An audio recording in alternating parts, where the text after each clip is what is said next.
السلام علیکم دوستو، کیسے ہیں آپ سب؟ میں زبینہ فیاض ایک بار پھر آپ کے ساتھ میں شروع کر رہی ہوں خوف خدا پارٹ 6۔ میں نے کہا فی الحال یہ آئس کریم سے بہلایا جا سکتا ہے، یہاں سے فوراً نکلو، ہم ابھی کار لکھ کے ذریعے عارف والا جائیں گے۔ اس نے چونک کر بے یقینی سے مجھے دیکھا، پھر میرے ایک بازو کو تھام کر بولی، کیا سچ کہہ رہے ہو؟ کیا میرا ساتھ دو گے؟ جب میں نے بچے کو بہن سے چھڑا لیا ہے تو اس کا مطلب ہے اس سے ہمیشہ کے لیے رشتہ توڑ لیا ہے۔ میری سمجھ میں آ گیا ہے، میرا مستقبل اور پائیدار رشتہ تم سے ہے اور بچے سے ہے۔ اس نے اپنا سامان سمیٹا، ہم ہوٹل سے باہر اپنی گاڑی میں آ گئے۔ راستے میں بیٹے کو آئس کریم کا 1 کپ کھانے کے لیے دیا، گاڑی کی ٹنکی پیٹرول سے فل کی، پھر وہاں سے چل پڑے۔ وہ بچے کو گود میں لیے اگلی سیٹ پر میرے پاس بیٹھی ہوئی تھی، کہہ رہی تھی مجھے یقین نہیں آ رہا آپ 3 برس بعد میرا ساتھ دے رہے ہیں۔ اگر ہم ماں باپ ہو کر یہ کہہ دیں گے کہ بچہ ہمارا ہے اور عارف والا کے بزرگ ازدواجی رشتے کی گواہی دیں گے تو پھر دنیا کی کوئی طاقت مجھے اپنے بچے سے جدا نہیں کر سکے گی۔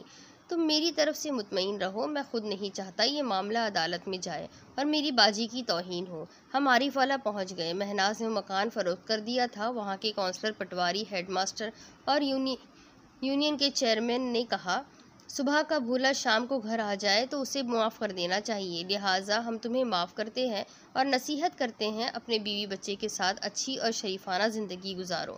انہوں نے اپنے یہاں ایک دن مہمان رکھا، پھر ہم نے ایک کرائے کا مکان لیا، ان کی مدد سے ایک بہت بڑا پلاٹ خریدا تاکہ وہاں اپنے لیے مکان تعمیر کرا سکے۔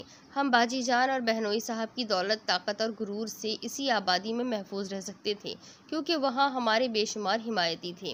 عارف والا پہنچ کر میں پہلے دن بہت گھبرایا ہوا تھا۔ باجی جان اور بہنوئی صاحب یقیناً بچے کو تلاش کر رہے ہوں گے، اس کی گمشدگی کی رپورٹ بھی لکھوائی ہوگی۔ تلاش میں ناکامی کے بعد وہ عارف والا بھی پہنچ سکتے تھے۔ کونسلر صاحب نے کہا فکر نہ کرو، میں پولیس والوں سے نپٹ لوں گا۔ پٹواری نے کہا ہم یہاں ایک نہیں سینکڑوں ہے، ہزاروں ہے، ہمارے درمیان رہ کر تم اپنے بہن اور بہنوئی سے مروب ہونا چاہو گے تو ہم تمہیں ان کے رعب میں آنے نہیں دیں گے۔ تمہیں ہر حال میں سچ کہنا ہے اور اپنے بچے کو اپنا نام دینا ہے۔ میرا بیٹا بار بار روتا تھا اور میری باجی جان کو یاد کرتا تھا، لیکن مہناز بہت سلیقے والی عورت ہے، پھر ممتا کا جذبہ بھی بہت زیادہ تھا۔ اس نے دوسرے دن تک بچے کو بڑی حد تک مانوس کر لیا۔ 1 ہفتے کے اندر وہ اس سے گھل مل گیا۔ کبھی کبھی باجی کو یاد کرتا تھا اور پھر بھول بھی جاتا تھا۔ میں روز اخبارات پڑھا کرتا تھا، شاید ہمارے خلاف کوئی خبر شائع ہوئی ہو، لیکن کوئی خبر نہیں تھی۔ میں حیران تھا، 1 ہفتہ گزر جانے کے بعد بھی کسی نے میری اور بچے کی خبر نہیں لی تھی۔ 1 ہفتہ گزر گیا، 2 ہفتے گزر گئے، پھر 1 مہینہ گزر گیا۔ میری بے چینی بڑھنے لگی۔ پہلے مجھے خوف تھا باجی جان اور بہنوئی صاحب بچے کا مطالبہ کرنے آئیں گے تو کیا ہوگا۔ اب یہ بے چینی ہے وہ کیوں نہیں آ رہے ہیں۔ جب دوسرا مہینہ بھی گزر گیا تو میں نے باجی جان سے ٹیلی فون کے ذریعے رابطہ قائم کرنا چاہا۔ رابطہ قائم ہوا تو گھر کی آیا کی آواز سنائی دی۔ میں نے کہا باجی جان کہاں ہے؟ بلاؤ، میں ابھی بات کرنا چاہتا ہوں۔ وہ گھر میں موجود نہیں ہے، لیڈی ڈاکٹر کے پاس گئی ہے۔ میں نے پوچھا کیا ابھی تک طبیعت خراب ٹھیک نہیں ہوئی؟ کیا بچے سے دور ہونے کے بعد ان کی طبیعت اور زیادہ خراب ہو گئی ہے؟ میں ان سے بچے کے بارے میں کچھ باتیں کرنا چاہتا ہوں۔ اگر صاف بات نہیں کروں گا تو وہ بچے کے لیے اسی طرح بیمار پڑتی رہے گی۔ آیا نے کہا جناب ایسی کوئی بات باقی نہیں ہے، وہ تو بچے کو بالکل بھی یاد نہیں کرتی ہے۔ میں نے حیرانی سے پوچھا کیا کہہ رہی ہو؟ سچ کہہ رہی ہوں جناب، آپ کی باجی جان خود ماں بننے والی ہے۔ یہ ایسی دھماکہ خیز اطلاع تھی کہ فوراً ہی یقین نہیں آ سکتا تھا۔ میں نے بار بار پوچھا، اس نے بار بار کہا، تب میں نے خوش ہو کر کہا تب تو میری باجی جان بہت ہی خوش ہوں گی۔ اچانک ہی لائن کٹ گئی۔ میں نے ہیلو ہیلو کہہ کر پکارا، پھر ریسیور رکھ کر سوچا دوبارہ بات کرنا چاہیے، پوری تفصیل معلوم کرنا چاہیے۔ پھر سوچا ایک آیا سے کیا بات کروں گا، باجی جان گھر میں موجود نہیں ہے۔ میں دوڑا ہوا مہناز کے پاس آیا، اسے یہ خوشخبری سنائی تو اس نے بھی خوشی کا اظہار کیا، کہنے لگی اب ہم پر سے ہمیشہ کے لیے بلا ٹل گئی ہے، وہ ہمارے بچے کے لیے دعویٰ نہیں کرے گی۔ مہناز مجھے باجی جان کے پاس جانا ہے، ان کی خوشی میں شریک ہونا چاہیے۔ اس وقت انہیں میری ضرورت ہوگی، بلکہ ہم دونوں کی ضرورت ہوگی۔ اگر تم ان کی سازشوں کو بھول جاؤ، انہیں معاف کر دو تو ایسے وقت ان کے بہت کام آ سکتی ہو۔ وہ بولی میرے دل میں خدا کا خوف ہے، میں دشمنوں سے انتقام لینا نہیں چاہتی، یہ باتیں اللہ پر چھوڑ دیتی ہوں۔ اگر مجھے باجی جان کی خدمت کا موقع ملا تو میں دل و جان سے خدمت کروں گی۔ تو پھر آج ہی لاہور چلیں گے۔ میں ابھی بچے کے ساتھ نہیں جاؤں گی، پہلے آپ جائیے، وہاں کے حالات معلوم کیجیے، ان کا مزاج اب کیسا ہے، وہ کیا چاہتی ہے۔ اگر ان کا مزاج دوستانہ ہوگا تو میں ضرور بچے کے ساتھ وہاں پہنچ جاؤں گی۔ میں نے اس کا ہاتھ اپنے دونوں ہاتھوں میں لے کر کہا، مہناز، جن کے دلوں میں اللہ کا خوف ہوتا ہے انہیں اللہ تعالیٰ سیدھی راہ دکھاتا ہے، ان کی غلطیوں کو معاف کرتا ہے اور انہیں انعام بھی دیتا ہے۔ باجی جان کے لیے اس سے بڑا انعام کیا ہوگا کہ وہ 10 برس کے بعد ماں بن رہی ہے۔ مہناز نے ایک جھٹکے سے ہاتھ چھڑا لیا، پھر بولی، میں نہیں مانتی، میں باجی جان کی غلطیوں کو معاف کر رہی ہوں، لیکن میرا ایمان ہے اللہ تعالیٰ انہیں معاف نہیں کرے گا۔ میں نے ذرا ناگواری سے پوچھا، یہ کیا کہہ رہی ہو؟ وہی جو اب تک آپ لوگ سمجھ نہیں پائے۔ آپ جسے خوف خدا کہتے ہیں وہ دراصل آپ لوگوں کی مصلحت اندیشی ہے۔ آپ سمجھتے ہیں جس طرح انسانوں کو انسان کے فراڈ کا پتہ نہیں چلتا، اس طرح نعوذ باللہ اللہ تعالیٰ کو بھی معلوم نہیں ہوتا، اور زبان سے یہ کہہ دینے کے بعد کہ خوف خدا ہے، خوف خدا ہے، اللہ خوش ہو جاتا ہے اور یوں ہی سارے گناہوں کو معاف کر دیتا ہے۔ میں نہیں مانتی۔ تمہارے نہ ماننے سے حقیقت نہیں بدلے گی۔ باجی کو دولت، عزت، شہرت سب کچھ ملتا رہا اور اب اولاد بھی مل رہی ہے، کیا یہ اللہ تعالیٰ کی طرف سے انعام نہیں ہے؟ اس نے جواب دیا، بعض حالات میں اللہ کی قدرت سمجھ میں نہیں آتی، اس معبود کا منشا کیا ہے اور کیوں گناہگاروں کو ڈھیل دیتا ہے اور انعامات سے نوازتا ہے، یہ وہی جانتا ہے۔ اگر ہم مشیت خداوندی کو سمجھ نہ پائے تو اس کا مطلب یہ نہیں ہے کہ ہم خوف خدا صرف زبان پر رکھیں، دل میں نہ رکھیں۔ میں نے اس سے بحث نہیں کی، 2-4 دنوں کے لیے لاہور آ گیا۔ گھر پہنچا تو اتنی بڑی کوٹھی میں عجیب سی ویرانی تھی، کوئی ملازم نہیں تھا، آیا بھی نظر نہیں آ رہی تھی۔ میں نے کال بیل کے بٹن کو دبایا، پھر جواب کا انتظار کیا، تھوڑی دیر بعد پھر بٹن دبایا، پھر انتظار کیا، 2-4 بار بٹن دبانے کے بعد مایوس ہو گیا۔ وہاں سے جانا چاہتا تھا کہ باجی جان کی کار احاطے میں داخل ہوئی اور میری کار کے پیچھے آ کر رک گئی۔ پہلے میں ان کی گاڑی ڈرائیو کرتا تھا اور وہ آرام سے بیٹھی رہتی تھی، آج وہ خود ڈرائیو کر رہی تھی۔ کار سے باہر نکل کر ہم بھائی بہن کی نظریں ملی تو انہوں نے فوراً نظریں جھکا لی۔ آیا ان کے ساتھ آئی تھی، اس نے آگے بڑھ کر دروازے کو چابی سے کھولا۔ باجی جان تیزی سے چلتی ہوئی میرے سامنے سے گزرتی ہوئی ڈرائنگ روم میں داخل ہوئی، میں ان کے پیچھے پیچھے آیا۔ وہ کچھ کہے سنے بغیر اوپری منزل پر اپنے بیڈ روم میں چلی گئی۔ میں نے صاف طور پر دیکھا تھا زینے پر چڑھتے وقت وہ رو رہی تھی اور آنکھیں پوچھتی جا رہی تھی۔ میں نے پلٹ کر آیا سے پوچھا، کیا بات ہے، خیریت تو ہے؟ کیا باجی ڈاکٹر کے پاس گئی تھی؟ لیڈی ڈاکٹر کیا کہتی ہے؟ یہ ماں تو بن رہی ہے نا؟ جی ہاں، لیڈی ڈاکٹر نے یقین دلایا ہے۔ پھر باجی جان کیوں رو رہی ہے؟ کیا بتائے صاحب، ان کا گھریلو معاملہ ہے، میں ایک ملازمہ ہوں، اپنی زبان سے کچھ نہیں کہہ سکتی، آپ خود ہی پوچھ لیں۔ میں تیزی سے زینے پر چڑھتا ہوا اوپر آیا، پھر ان کے دروازے پر دستک دی، ان کی آواز سنائی دی، آ جاؤ۔ میں دروازہ کھول کر اندر چلا گیا۔ وہ بستر کے سرے پر سر جھکائے بیٹھی ہوئی تھی۔ میں بستر کے قریب ایک کرسی پر بیٹھتے ہوئے بولا، کیا بات ہے؟ میں تو سمجھ رہا تھا کہ یہاں خوشیاں منائی جا رہی ہوگی، اور بے شک یہ بہت ہی خوشی کا موقع ہے، آپ 10 برس کے بعد ماں بن رہی ہیں۔ وہ بدستور سر جھکائے خاموشی سے بیٹھی رہی، انہوں نے کوئی جواب نہیں دیا۔ میں نے کہا، باجی جان، میں آپ کا مجرم ہوں، آپ سے کچھ کہے سنے بغیر بچے کو لے گیا، لیکن آپ کی بھلائی کے لیے ہی گیا تھا۔ عارف والا کے معزز لوگ مہناز کے ساتھ ہیں، انہوں نے مجھے پہچان لیا ہے اور یہ بات بھی کھل گئی ہے کہ آپ کے پاس جو بچہ ہے وہ مہناز کا ہے، اور مہناز نے دھمکی دی تھی اگر آپ سیدھی طرح وہ بچہ اس کے حوالے نہیں کریں گے تو ڈاکٹروں سے آپ کا طبی معائنہ کروائے گی۔ مجھے کیا معلوم تھا کہ آپ ماں بننے والی ہیں، اگر معلوم ہوتا تو مہناز کی یہ دھمکی بے اثر ہو جاتی، یہ ثابت ہو جاتا کہ آپ آج ماں بن رہی ہیں تو اس سے پہلے بھی آپ نے ایک بیٹے کو جنم دیا ہے جو اب 3 برس کا ہو چکا ہے۔ میں کہہ رہا تھا لیکن وہ کوئی اثر نہیں لے رہی تھی، چپ چاپ بیٹھی ہوئی تھی۔ میں نے پوچھا، آخر بات کیا ہے؟ آپ ماں بن رہی ہے تو آپ کو خوشی کیوں نہیں ہے؟ وہ پھر رونے لگی۔ میں ان کے پاس آ کر بستر کے سرے پر بیٹھ گیا، پھر ان کے شانے پر ہاتھ رکھ کر بولا، باجی جان، میں نے زندگی میں صرف ایک بار آپ کو دھوکہ دیا، ورنہ آج بھی آپ کا وفادار ہوں، آپ کے لیے جان دے سکتا ہوں، بتائیے آپ کو کیا دکھ ہے؟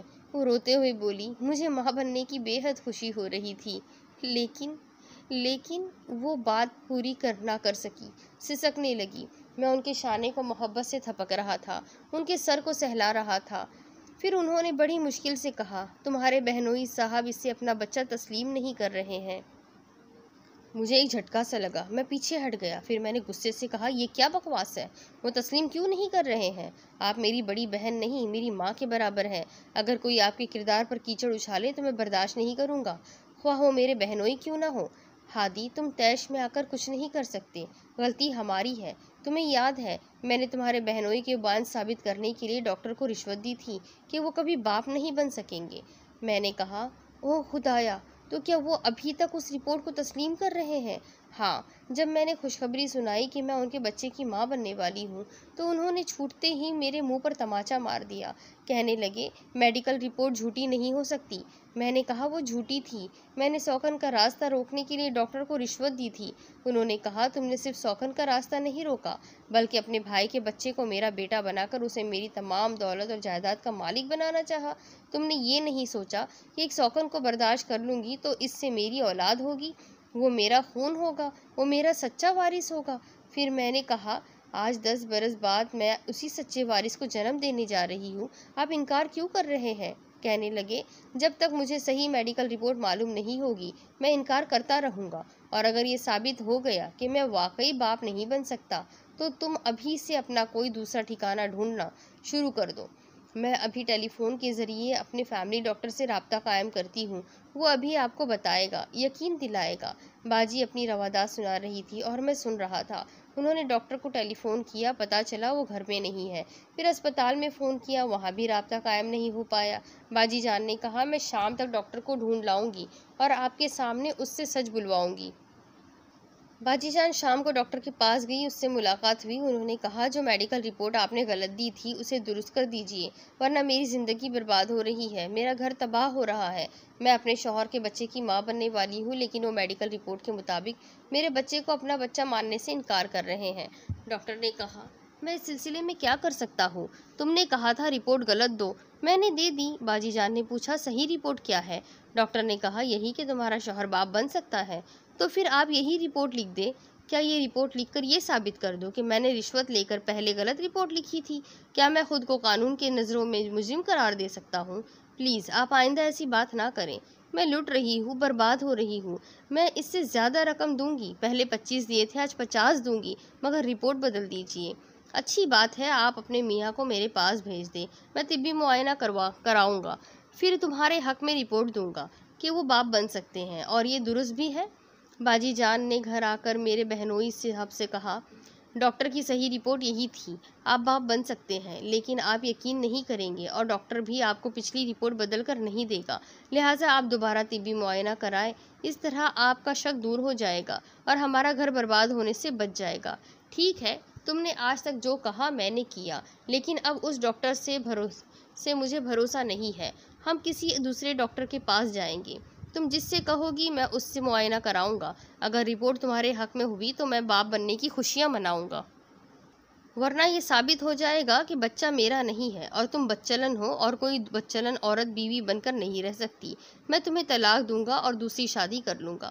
یہ کہتے ہی وہ پھوٹ پھوٹ کر رونے لگی۔ میں نے پوچھا، کیا ہوا؟ پلیز باجی جان بتائیے، پھر کیا ہوا؟ وہ روتے ہوئے بولی، دوسرے ڈاکٹر نے رپورٹ دی کہ وہ باپ نہیں بن سکتے۔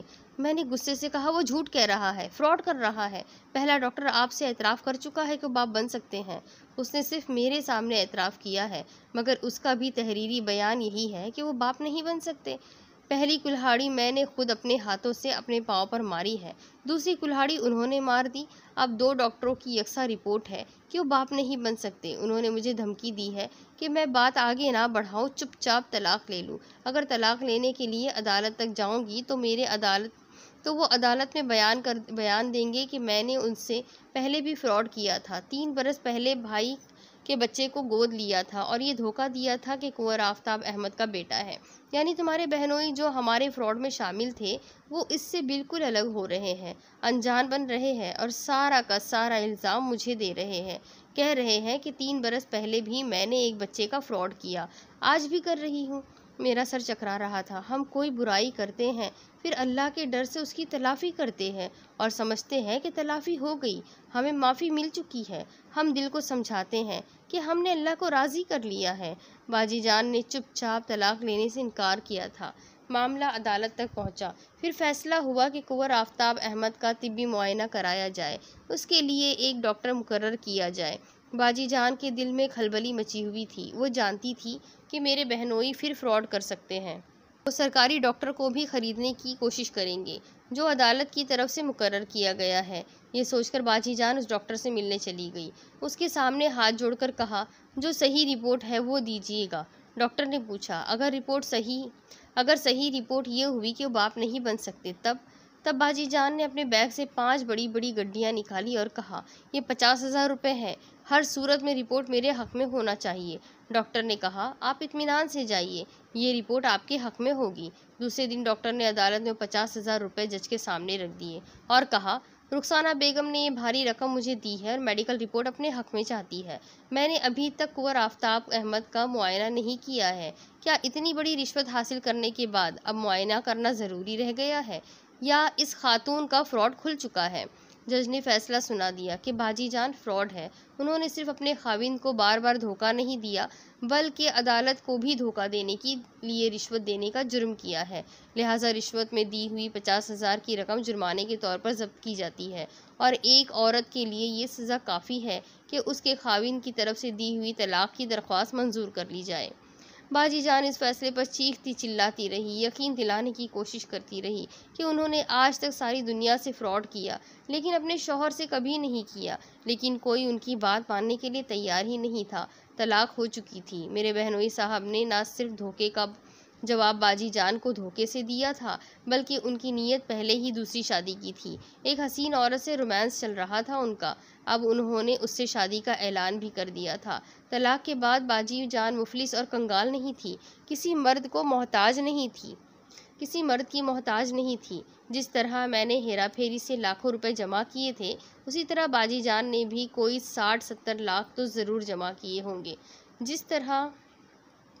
جس کوٹھی میں وہ رہ رہی تھی وہ ان کے ہی نام تھی۔ انہیں دولت اور جائیداد کی کمی نہیں تھی لیکن وہ اپنی زندگی کی بہت بڑی بازی ہار چکی تھی۔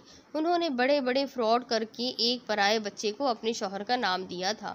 پورے 10 برس 9 ماہ بعد انہوں نے اپنے بچے کو جنم دیا تو اسے اس کے اپنے ہی باپ کا نام نہ مل سکا کیونکہ وہ شوہر کی نظروں میں میڈیکل رپورٹ کے مطابق، عدالتی فیصلے کے مطابق آوارہ اور بدچلن تھی اور انہوں نے ایک ناجائز بچے کو جنم دیا تھا۔